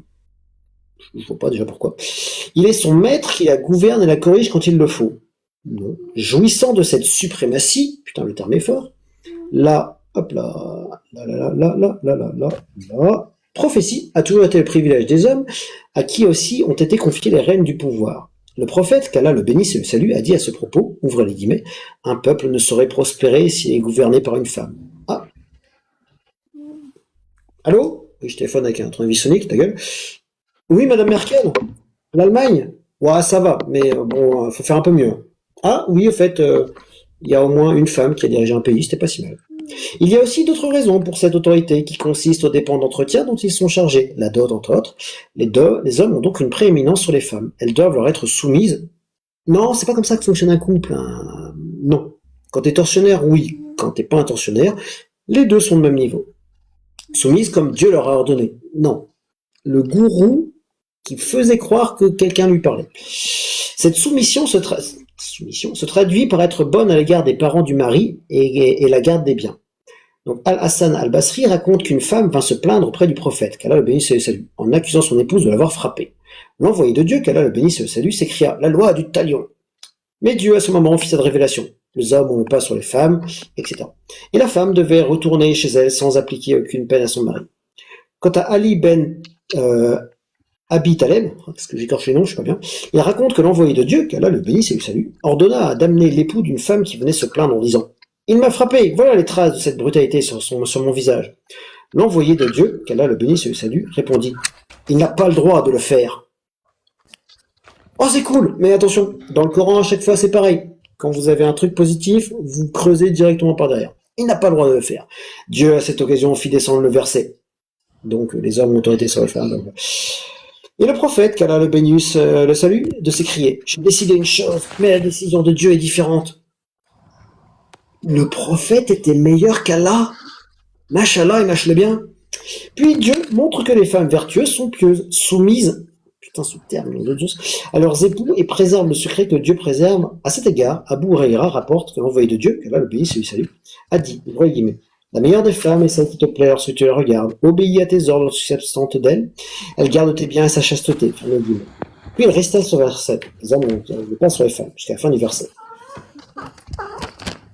Alors, Abu Ben Af, ce nom trop, rapporte que l'envoyé de Dieu, qu'Allah le bénisse et le salue, a dit, ouvrez les guillemets: la femme qui s'acquitte des 5 prières, jeûne le mois du Ramadan, garde sa chasteté et obéit à son mari, ou il dira: entre paradis par la porte que tu voudras. Fermez les guillemets, rapporté par Ahmed. Comment un homme doit-il traiter sa femme insubordonnée quand elle le désire, obéit et le méprise? Point numéro 1, le plus horrible d'entre tous: la réprimander. Ok, d'accord, si tu veux. Et lui rappeler le châtiment de Dieu. Alors, on va bosser un peu sur de la neuroscience et les techniques d'emprise. Que se passe-t-il dans le cerveau d'une femme qui a été endoctrinée dans cette religion-là, qui, depuis tout petite, on lui a dit que le châtiment de la tombe, les anges la maudiront, le châtiment de Dieu, l'enfer pendu par les tétons, etc. Bref, tout ça, depuis tout petit. J'ai même vu des vidéos où des enfants faisaient des GN, des jeux de rôle, où t'avais un petit, dans un carton, qui faisait le décédé, et les autres qui jouaient les anges. Des enfants, hein, nous on fait des GN comme ça, il y a d'une note d'intention quand on fait des GN Lovecraft, et je peux vous assurer que les débutants en GN, ils n'ont pas accès à ces GN, parce qu'au niveau psychologique, tu vas prendre cher. Et on est des adultes consentants. Donc, rappeler le châtiment de Dieu. Donc une personne à qui on a rappelé tout ça depuis tout petite, eh ben elle va gentiment se faire dessus et fermer sa mouille. Il n'y a même pas besoin de lui faire des violences corporelles. Parce que il faut que je les retrouve. J'ai trouvé des écrits de directeurs de pensionnats autochtones qui expliquaient avec force de détail que les violences physiques sur les enfants étaient moins efficaces que les violences psychologiques. Ouais, la violence psychologique, c'est tellement plus fort parce que ça laisse pas de traces. Et surtout, ça empêche la personne de s'endurcir. Tu fais faire des actions très dures physiquement à une personne, au bout d'un moment, c'est un Golgoth qui te met recta comme un ours. Mais tu lui craques le cerveau, et ben elle pourra jamais rien faire. Et qu'est-ce qui se passe? Dans la tête d'une personne qui se fait craquer le cerveau avec cette religion, elle accepte qu'on fouette des gens. Alors, et l'envoyé de Dieu, qu'Allah le bénisse et le salue, a dit: si j'avais le droit d'ordonner à une personne de se prosterner devant une autre, j'aurais demandé à la femme de se prosterner devant son mari. Rapporté par Tirmidhi. Non, j'ai pas envie que ma femme se prosterne devant moi. C'est mon égal. Après, je suis biaisé, hein. Je suis un natif, je suis un sale sauvage. Voilà, quoi. Un peu comme autochtone, tu vois, on est des sales sauvages, on a des communautés un peu bizarres, on a des plumes. Voilà. En outre, Abu Huraira a rapporté que l'envoyé de Dieu, qu'Allah le bénisse et le salue, a dit, ouvrez guillemets, lorsqu'un homme invite sa femme à son lit pour le coït et qu'elle refuse et qu'il passe la nuit irrité contre elle, les anges la maudissent jusqu'à ce sera au matin. Rapporté par Bukhari et Muslim. Non, moi, quand ma femme a pas trop envie, je lui dis, qu'est-ce qui va pas, chérie? Tu sais, je prends soin d'elle, je dis pas non, les anges vont te maudire la nuit. Et attention, si tu te fais maudire par les anges, à mon avis, on te retire des hasanats ou t'en auras. Enfin bref, ils ont que ça à foutre, les anges, à maudire une femme qui a pas envie. Et si un homme n'a pas envie, les anges le maudissent toute la nuit ou comment que ça se passe? Ne cherchez pas, hein, pour les hommes, c'est pas comme ça. 2. La défense de partager sa couche. Donc ça, c'était la version guerre psychologique. On te fait une bonne réprimande. Après, on te rappelle le châtiment de Dieu. Hein. Comme ça, t'es bien terrorisé. 2. L'homme, il boude. Vous allez voir comment il boude, l'homme. La défense de partager sa couche. Ceinture. C'est-à-dire, d'après Ibn Abbas, s'abstenir d'avoir des rapports charnels avec elle en la reléguant dans sa chambre ou lui tourner le dos dans le même lit. Et sans lui adresser la parole. Vous voyez, c'est boudé, quoi. Sans qu'il se trouve avec elle dans la foyer conjugale. Enfin, je rigole, mais moi je trouve ça tellement horrible. Moua ben Haïda rapporte qu'il a demandé à l'envoyé de Dieu, qu'Allah le bénisse et lui salue, ouvrez guillemets, ô envoyé de Dieu, quel droit a-t-elle une épouse sur l'un d'entre nous? Fermez guillemets. Ses droits, répondit-il, sont de lui assurer, hop là, la nourriture, de l'habillement, et de lui éviter de frapper le visage. C'est même pas interdit, hein. Il faut éviter. Donc, dans le fiqh, dans le Coran, c'est quoi la punition pour un homme qui frappe sa femme au visage? Il y en a pas. Ne pas l'insulter, en même temps, tu viens de la frapper, ça va, quoi. Et ne la fuir que dans le lit. 3. Donc là, c'est le truc sur lequel les gens s'offusquent. La violence physique. La frapper, après avoir usé de tous les moyens pour la corriger en lui prodiguant des conseils et en la fuyant. Tu fuis pas ta femme. Et ceci sans être brutal. En même temps, tu mets une claque, même si tu mets une petite tape, c'est humiliant. Bref, Muslim rapporte dans son Sahih que l'envoyé de Dieu a dit, qu'Allah le bénisse et lui salue, dans son discours le pèlerinage de l'adieu, craignez Dieu en vos femmes, car elles sont comme des captives chez vous. Ma femme n'est pas ma captive. Non, ma femme vient d'un pays où en général c'est plutôt la femme qui gouverne. Et il y avait des régiments de femmes guerrières, donc non, ma femme n'est pas une captive. Hein. Qu'elles se rendent compte de captives chez vous, entre autres droits que vous avez sur elles, elles ne doivent plus recevoir chez elles des personnes qui vous déplaisent. Si elles font cela, frappez-les sans les brutaliser. Oh, ça va, je t'ai mis qu'une petite tape. Même la petite tape que tu mets derrière la tête, là, quand un gosse qui veut pas apprendre ses maths, ouais, quand j'ai eu ça quand j'étais gosse, c'est humiliant. Et par contre, vous devez leur assurer la nourriture et l'habillement selon la coutume. Fermez les guillemets. Donc, si tu décides que ta femme, en fait, non, il n'y a plus personne que j'aime, tous tes amis à toi, ils me déplaisent. Donc du coup, t'invites plus jamais tes amis à la maison, plus personne, tu vois plus personne. Ah, l'homme il a le droit, hein, c'est marqué dedans. Entre autres droits que vous avez sur elles, elles ne doivent plus recevoir chez elles de personnes qui vous déplaisent. Non, chérie, tout le monde que tu invites à la maison me déplaît. T'as plus le droit de recevoir du monde. Je sais pas, égalité? Dieu créateur, omniscient, bienveillant, miséricordieux, comme c'est marqué 15 000 fois dans le texte. Alors, si jamais un homme veut frapper sa femme pour la corriger, non, dans la loi française, par exemple, un homme ne frappe pas sa femme. Mais là, Allah, il l'autorise. Et après, je vais vous faire un exercice que l'islam demande de faire, et vous allez voir, moi j'y arrive, l'atomique de l'analyse. Je vais vous faire un verset du Coran, plus mieux bien écrit, que celui du Coran réel. Alors, si jamais un homme veut frapper sa femme pour la corriger, il doit éviter de lui causer une fracture ou de laisser des traces sur son corps. Et c'est pas mis, c'est interdit, hein. C'est tu évites. Oh, c'est blague. À ce propos, l'envoyé de Dieu, qu'Allah le bénisse et le salue, cette phrase m'horripile, avait dit, ne frappez pas les servantes de Dieu. Oh, comme je vous dis depuis tout à l'heure, et il aurait dû s'arrêter là. Mais à chaque fois, en fait, faut savoir que Momo, s'il a vraiment existé, c'était un mafieux. Et pour garder son autorité, il faut qu'il gère la chèvre et le chou. Et le loup qui va avec. Donc quand il dit un truc et que des gens viennent se plaindre, il faut qu'il louvoie pour que tout le monde soit un peu content. Mais il peut pas dire aux gens, non, vous frappez pas aux femmes. Et si les femmes gueulent, il fait, non, il y a toujours son copain magique imaginaire, qui à chaque fois, il dit, j'ai une sourate. Tu sais, Allah, il a pas directement fait, poum, tiens, voilà le Coran. Tu lis, t'appliques. Non, c'est à chaque fois qu'il y a un truc, il fait, j'ai une sourate. Tu sais, le truc à chaque fois, c'est circonstanciel, comme disent les défenseurs de l'islam. Comment ils disent, il faut prendre le contexte. Ouais, chaque verset, il a un contexte. Et il est venu à chaque fois qu'il y avait besoin. C'est bizarre. Donc là. Non, il y a des versets qui n'ont pas de contexte de révélation. La majorité en a. Regarde, là tu vas avoir un contexte, c'est trop génial. Non, l'envoyé de Dieu a dit, ne frappez pas les servantes de Dieu. Et il aurait dû s'arrêter là. Omar vient lui dire, ah c'est toujours Omar, tu sais, celui qui casse les couilles à Saouda pour son caca et la raison du voile. Omar vient lui dire plus tard, ô envoyé de Dieu, les femmes se sont révoltées contre leur mari. C'est pas comment, hein, ça se trouve, elles ont juste un peu couiné fort. Oh, elles ont fait ceinture, bref. Alors, il autorisa aux hommes de les frapper. Mais, de phrases plus haut, c'était marqué, ne frappez pas les servantes de Dieu, point, c'est ultra simple comme truc. Bon, bref. Et par la suite, plusieurs femmes vinrent retrouver les épouses du prophète. C'est le dernier qui gueule qui a raison. Enfin, ah, ils nous ont frappés.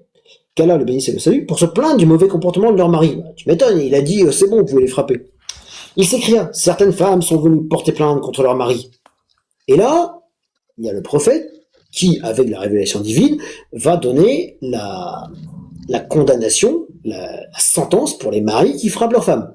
C'est normal, t'as fait un truc pas bien, là, tu dois payer, il y a amende, il y a condamnation.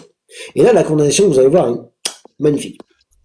Or, que ces derniers sachent qu'ils ne sont plus meilleurs qu'elles. Dieu exhorte les hommes en disant, ouvrez les guillemets, mais dès qu'elles redeviennent soumises, ce terme, soumise, mais ce terme, j'ai envie de me taper la tête contre les murs, mais ça fait mal et j'aime pas avoir mal.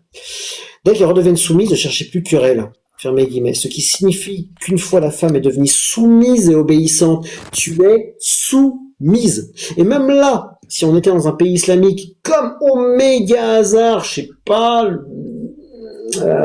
l'Iran ou l'Afghanistan, ben, tu pourrais même pas monter sur TikTok parce que ta voix est une aura et t'as même pas le droit de parler. Et heureusement que la France laisse la liberté de croire à des conneries. Hein.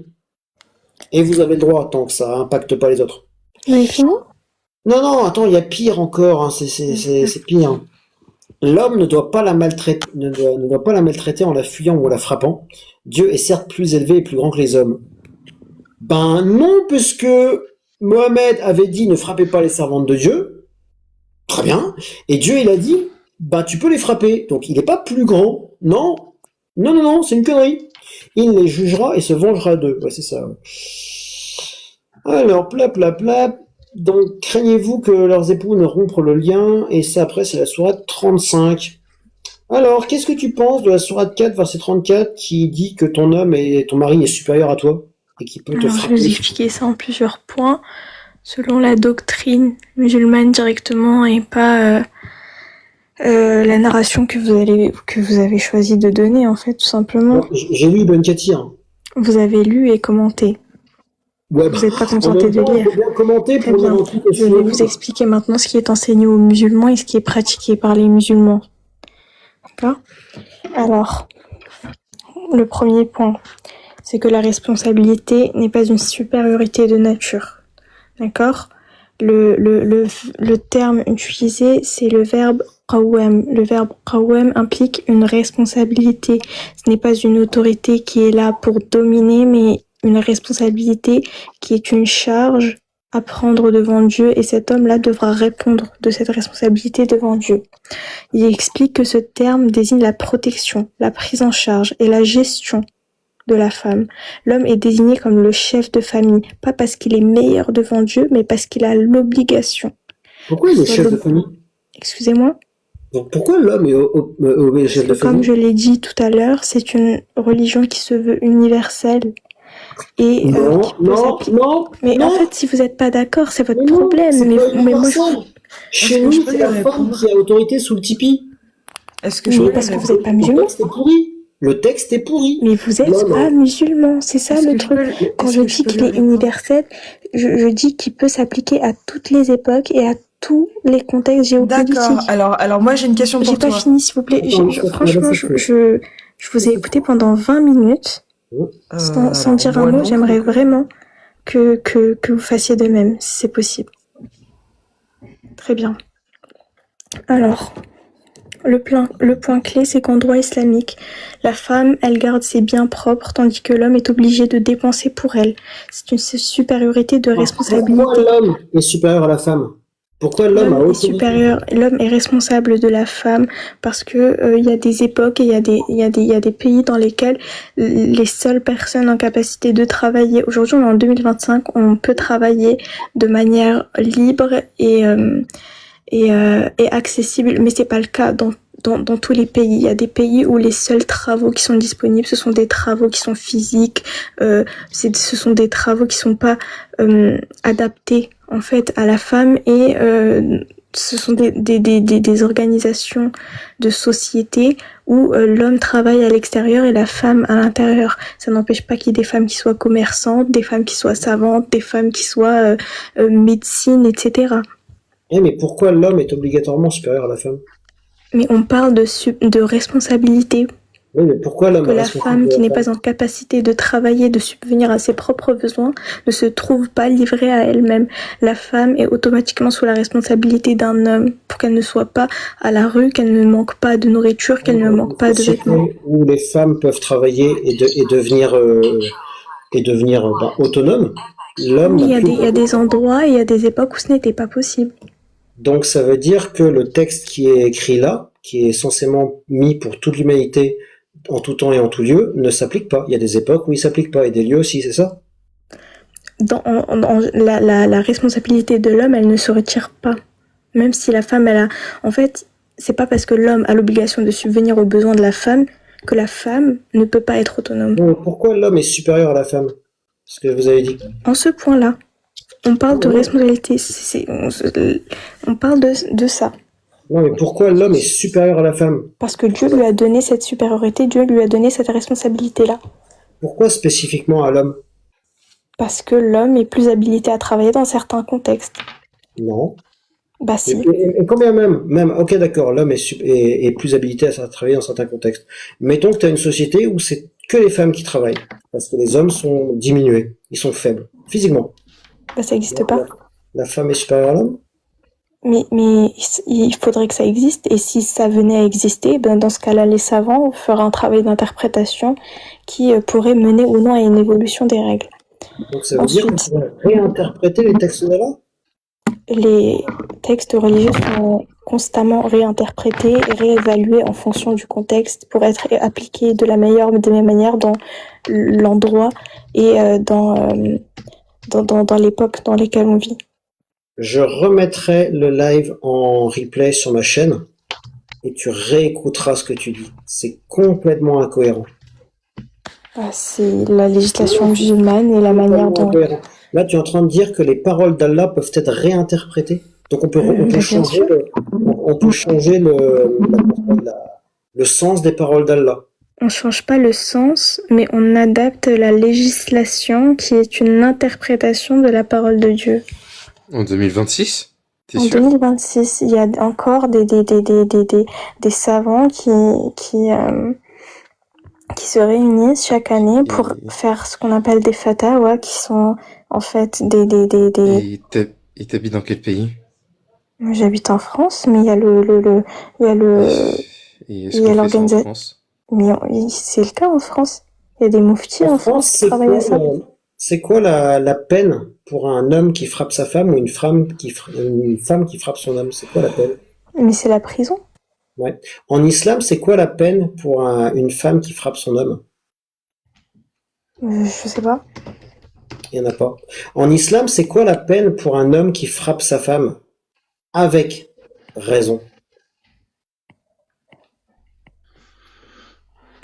Déjà, ça fait partie du 4e point. Là, vous m'avez coupé, je continue. En islam, c'est quoi la peine pour l'homme qui frappe sa femme et alors qu'il a raison de le faire?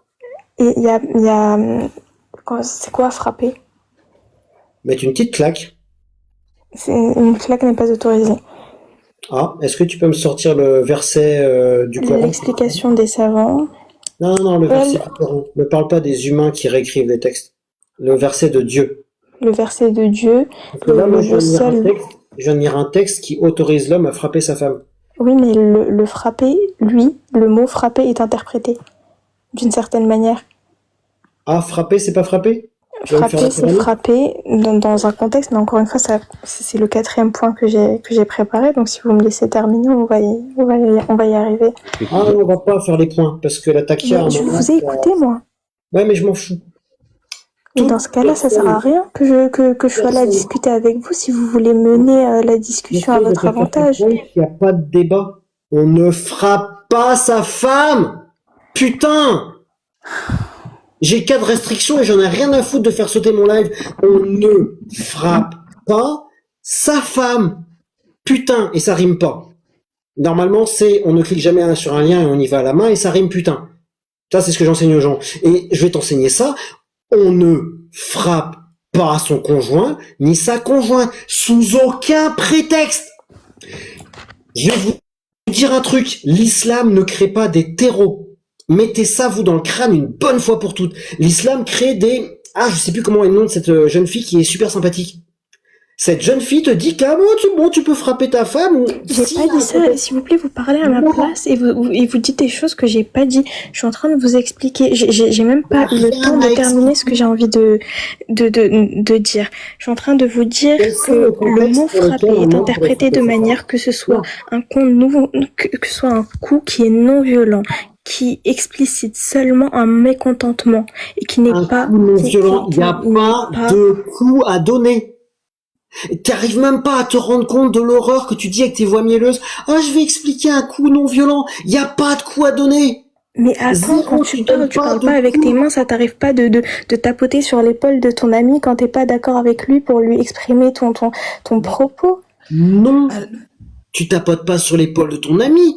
Tiens, comme les petites tapes que mes parents me mettaient quand j'étais gosse pour apprendre mes maths. Mais c'est ultra humiliant. Et pourtant, c'est pas puissant. Et comme je dis, là, vous êtes tous les gens là, qui font des critiques de l'islam, ils sont là sur le 3e point, frapper la femme. Mais moi, c'est le 1er point, frapper psychologiquement, lui rappeler le châtiment de Dieu. Mais moi, ma petite femme, qui est encore un peu chrétienne, elle est un peu... Elle sait plus trop où elle en est. Et normal, il y a l'abbé Pierre, il y a plein de conneries. Mais bref, je la laisse. Si elle a des questions à me poser, elle viendra me les poser. J'ai fait tous les passages, je les ai fait avant elle. Moi, je suis apostat. Mais... Dans la Bible aussi, dans l'Ancien et le Nouveau Testament, c'est marqué pareil, c'est marqué que les femmes se taisent dans l'assemblée. Moi, quand ma petite femme me parle de médecine, c'est moi qui ferme ma mouille, hein, parce que c'est elle qui est au bloc opératoire. Donc c'est quoi cette connerie que les femmes se taisent dans l'assemblée? Là, tu dis, ah oui, mais on peut mettre une petite tape. Mais y a pas de tape. Tu poses les arguments. Tu fais un homme de fer avec la personne. Tu assembles les arguments. Tu contres les arguments. Et j'ai même pas besoin de lui rappeler, attention, hein, le châtiment de Dieu, hein, attention, ma petite femme, toi qui es catholique apostolique romaine, attention, hein, il y a le diable et en enfer. Mais c'est de la torture psychologique. Alors, pour ceux qui veulent en savoir un peu plus, il y a la chaîne Penseur Sauvage. Et là, il est en train de faire une énorme série de vidéos sur les techniques d'emprise. L'introduction fait 40 minutes, et après chaque vidéo, c'est une technique d'emprise. Il y en a qui font 3-4 minutes, il y en a qui font 7-8 minutes, et vous allez voir que rappeler à la femme les châtiments de Dieu, c'est une technique d'emprise. La femme elle-même est croyante et la femme s'empêche elle-même, elle n'a pas besoin d'un mari pour lui dire quoi faire ou non. Mais dans tous les cas, en fait, vous avez un problème avec l'humiliation. Elle-même, vous vous rendez compte du truc? Elle s'empêche elle-même parce qu'on l'a endoctrinée à craindre et à être terrorisée. Mais en fait, vous parlez d'endoctrinement, vous vous sentez libre de succomber à vos désirs et à vos passions. Moi, je me sens libre de me soumettre à la volonté de celui qui m'a créé. Alors, et évidemment, moi je ne me sens. C'est pas la liberté. Je choisis que quand mon Dieu me demande de faire ou de ne pas faire quelque chose, ben je me l'impose à moi-même. S'il vous plaît, dites-moi que vous êtes né dans une famille musulmane. Excusez-moi? Dites-moi que vous êtes né dans une famille musulmane. Je suis née dans une famille musulmane, mais une famille musulmane de culture. J'ai appris la religion toute seule. J'ai étudié ma religion toute seule et je me suis intéressée une fois que j'ai eu l'âge de pouvoir comprendre les choses. Ça vous a pas terrorisé la peine de l'apostat? On m'a pas terrorisé en étant enfant. On m'a pas transmis la religion de cette manière-là. Non, j'ai même pas la même croyance. C'est pas ce qu'il a dit, madame. C'est exactement, vous avez, vous, en tout cas, étudié les textes. Et ça, c'est cool. Il y en a peu qui le font. Et ça, c'est bien. Et vous avez embrassé l'islam après avoir bien étudié les textes. Mais en étudiant bien les textes, donc, parce que apparemment, vous avez bien lu les tafsirs. Et ça, c'est trop bien. Mais ça vous a pas Vous n'avez pas été horrifié de voir qu'on peut pragmatiser celui qui ne croit pas, que celui qui Mais on quitte ne la peut pas religion, pragmatiser celui qui ne croit pas. C'est qui vous a dit ça? Ok. Ben, C'est les textes, du coup. ça C'est vient pas... de Menbet Merci, Baladi merci. Marco Fartoulou, mais comme je le prononce mal, évidemment, ça le fait pas. Alors, esclavage, non, c'est pas ça. Oui, parce que aussi l'islam promeut l'esclavage, hein, parce que voilà, quoi, c'est... 1962, il y avait encore un marché aux esclaves devant un mec. Donc voilà, voilà. Alors, bougez pas, bougez pas, bougez pas, bougez pas. Combattre l'islam, je pense que ça doit être celui-là. Alors, tac. Que je retrouve. Combattez ceux qui ne croient ni en Dieu ni au jugement dernier, qui n'interdisent pas ceux qui professent le messager. Non, c'est pas celui-là. Alors, c'est lequel Plouf. Il y a des versets comme ça, je sais à quel verset vous faites référence, mais ces versets ont été descendus dans un contexte de guerre. Et ce sont des instructions, dans un contexte de guerre. Madame, l'argument du contexte, il a bon dos. Parce que soit vous considérez qu'en effet, on a fait descendre des règles pour pouvoir, de fait, réguler, comme son nom l'indique, un contexte. Parce qu'évidemment, l'histoire de l'humanité n'est faite que de contextes qui se succèdent et qui sont différents les uns des autres. Mais dans ces cas-là, vous admettez que la parole d'Allah, elle n'est pas valable en tout temps et en tout lieu. Et dans ces cas-là, elle n'est pas parfaite. Ce n'est pas ce que je dis. Ce que je dis, c'est que le Coran... Je n'ai pas dit que... Alors, madame, je n'ai pas dit que c'est ce que vous venez de dire. Très bien. J'essaie de vous montrer à quel point vous êtes dans une contradiction.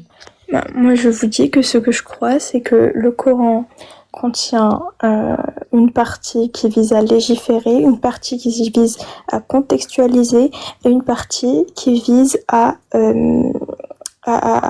transmettre un récit qui porte des valeurs. Un verset qui me concerne. Sourate 9, verset 29. Combattez ceux qui ne croient ni en Dieu ni au jour dernier.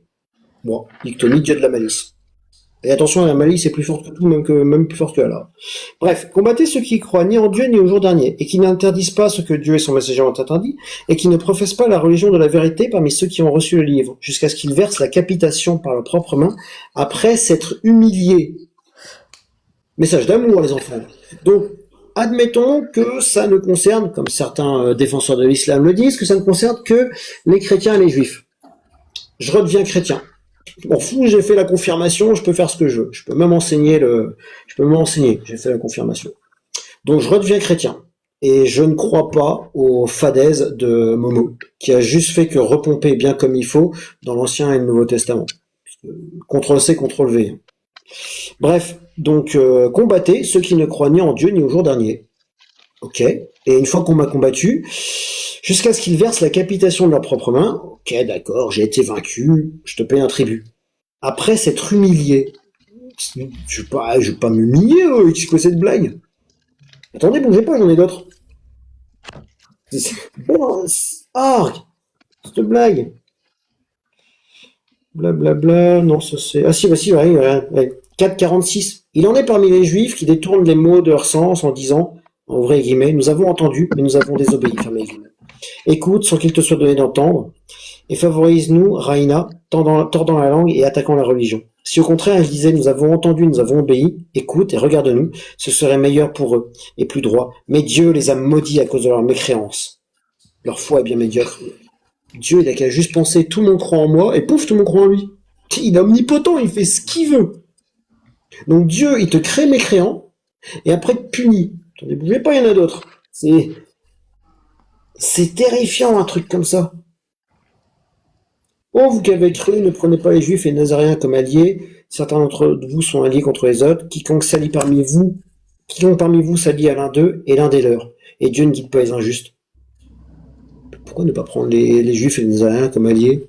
C'est quoi ce communautarisme dégueulasse? On parle d'alliés dans la guerre et dans la politique.